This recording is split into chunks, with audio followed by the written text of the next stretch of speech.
விழிப்புணர்வு எல்லாருக்கும் வரணும். ஏன்னா அவங்க வந்து பழுதுபார்க்கும் தொழிலாளர்கள் அல்லது அந்த கடைகளை வைத்திருப்பவர்கள், அவர்களுக்கு தெரியும் ஒரு உயிரோடைய மதிப்பு என்பது எவ்வளவு பெரிய விலை அப்படின்றது அவங்களுக்கு தெரியும்.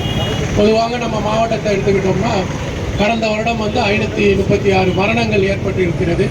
இந்த வருடம் இதுவரை 410 சாலை விபத்து மரணங்கள் ஏற்பட்டிருக்கு.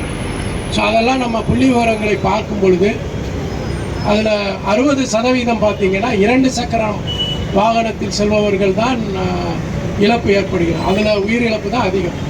அதுலேயும் குறிப்பாக அந்த 2 சக்கர வாகனத்தில் செல்பவர்கள் ஹெல்மெட் அணியாமல் செல்பவர்களால தான் 100% உயிரிழப்பு. நீங்கள் பார்த்துருப்பீங்க, நம்ம சாலை விபத்தில் பார்க்குறோம், ஒன்றுமே அடிபட்டிருப்பாது, தலையிலேருந்து மட்டும் ரத்தம் வரும், அவ்வளோதான் உயிரிழப்பு ஏற்பட்டிருக்கும். ஸோ அதனால் அந்த தலையில் அடிபட்டால் கண்டிப்பாக உயிரிழப்பு நிச்சயம். மற்ற கைகால அடிபட்டால் கூட ஓரளவு 2-3 மாதங்களில் சரி செய்து விடலாம். ஆனால் தலையில் அடிபட்டால் கண்டிப்பாக உயிரிழப்பு நிச்சயம். அதனால் அந்த விழிப்புணர்வு வேண்டி தான் இன்றைக்கு தலைக்கவசம் உயிர்கவசம் அப்படின்ற நோக்கத்தில் ஹெல்மெட் பற்றிய ஒரு விழிப்புணர்வு இன்றைக்கு ஏற்படுத்தியிருக்கிறோம்.